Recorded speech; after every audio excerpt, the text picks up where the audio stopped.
शांताकारं भुजंगशयनं पद्मनाभं सुरेशं विश्वाधारं गगनसदृशं मेघवर्णं शुभांगं लक्ष्मीकान्तं कमलनयनं योगिभिः ध्यानगम्यं वंदे विष्णु भवभयहरं सर्वलोकैकनाथं।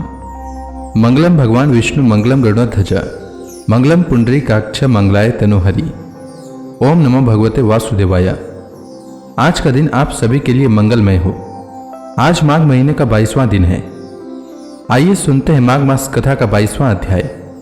शौनक जी ने पूछा, सुत जी, तत्वों की संख्या करने वाले भगवान कपिल साक्षात अजन्मा नारायण होकर भी लोगों को आत्मज्ञान का उपदेश करने के लिए अपनी माया से उत्पन्न हुए थे।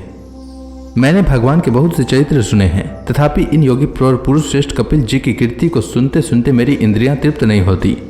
सर्वथा स्वतंत्र श्रीहरि अपनी योग माया द्वारा भक्तों की इच्छा के अनुसार शरीर धारण करके जो जो लीलाएं करते हैं वे सभी कीर्तन करने योग्य हैं। अतः आप मुझे वे सभी सुनाइए, मुझे उन्हें सुनने में बड़ी श्रद्धा है। सुत जी कहते हैं, मुने, आपकी ही भांति जब विदुर जी ने भी यह आत्मविषयक प्रश्न किया तो श्री व्यास जी के सखा भगवान मैत्रेय जी प्रसन्न होकर इस प्रकार कहने लगे। श्री मैत्रेय जी ने कहा, विदुर जी, पिता के वन में चले जाने पर भगवान कपिल जी माता का प्रिय करने की इच्छा से उस बिंदुसर तीर्थ में रहने लगे। एक दिन तत्व समूह के पारदर्शी भगवान कपिल कर्म कलाप से विरत हो आसन पर विराजमान थे। उस समय ब्रह्मा जी के वचनों का स्मरण करके देवती ने उनसे कहा।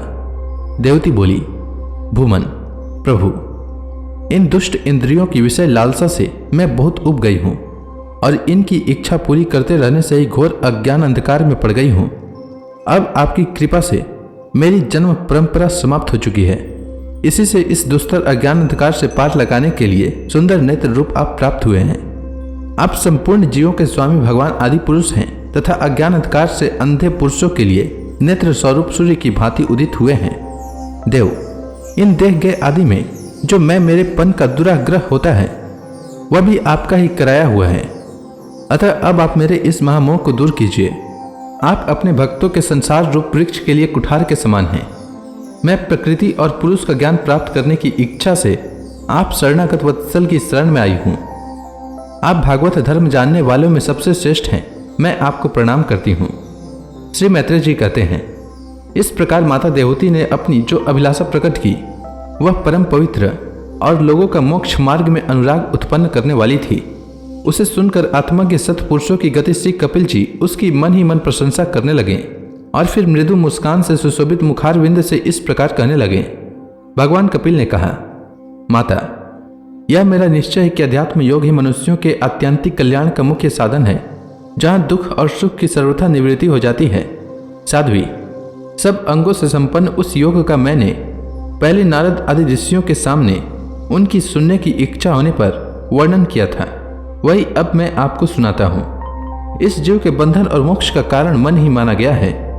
विषयों में आसक्त होने पर वह बंधन का हेतु होता है और परमात्मा में अनुरक्त होने पर वही मोक्ष का कारण बन जाता है। जिस समय यह मन मैं और मेरे पन के कारण होने वाले काम लोभ आदि विकारों से मुक्त एवं शुद्ध हो जाता है, उस समय वह सुख दुख से छूटकर सम अवस्था में आ जाता है। तब जीव अपने ज्ञान वैराग्य और भक्ति से युक्त हृदय से आत्मा को प्रकृति से परे एकमात्र अद्वितीय भेद रहित स्वयं प्रकाश सूक्ष्म अखंड और उदासीन देखता है तथा प्रकृति को शक्तिहीन अनुभव करता है। योगियों के लिए भगवत प्राप्ति के निमित्त सर्वात्मा श्रीहरि के प्रति की हुई भक्ति के समान और कोई मंगलमय मार्ग नहीं है। विवेकी जन संग और आसक्ति को ही आत्मा का अच्छेद्य बंधन मानते हैं, किंतु वही संग या आसक्ति जब संतों महापुरुषों के प्रति हो जाती है तो मोक्ष का खुला द्वार बन जाती है।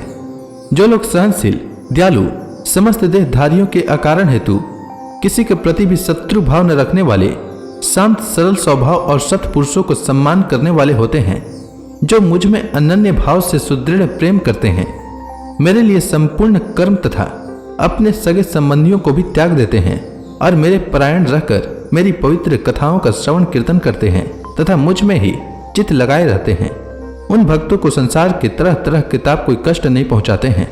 साध्वी, ऐसे ऐसे सर्व संग परित्यागी महापुरुष ही साधु होते हैं।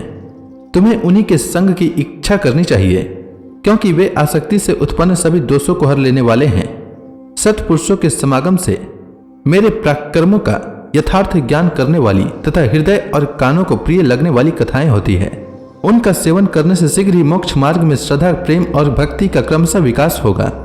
फिर मेरी सृष्टि आदि लीलाओं का चिंतन करने से प्राप्त हुई भक्ति के द्वारा लौकिक और पारलौकिक सुखों में वैराग्य हो जाने पर मनुष्य सावधानता पूर्वक योग के भक्ति प्रधान सरल उपायों से समाहित होकर मनोनिग्रह के लिए यत्न करेगा। इस प्रकार प्रकृति के गुणों से उत्पन्न हुए शब्दादि विषयों का त्याग करने से, वैराग्य युक्त ज्ञान से, योग से और मेरे प्रति की हुई सुदृढ़ भक्ति से मनुष्य मुझ अपने अंतरात्मा को इस देह में ही प्राप्त कर लेता है।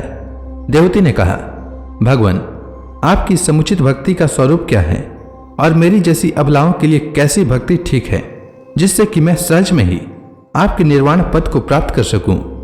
निर्वाण स्वरूप प्रभु, जिसके द्वारा तत्व ज्ञान होता है और जो लक्ष्यों को भेदने वाले बाण के समान भगवान की प्राप्ति कराने वाला है, वह आपका कहा हुआ योग कैसा है और उसके कितने अंग हैं?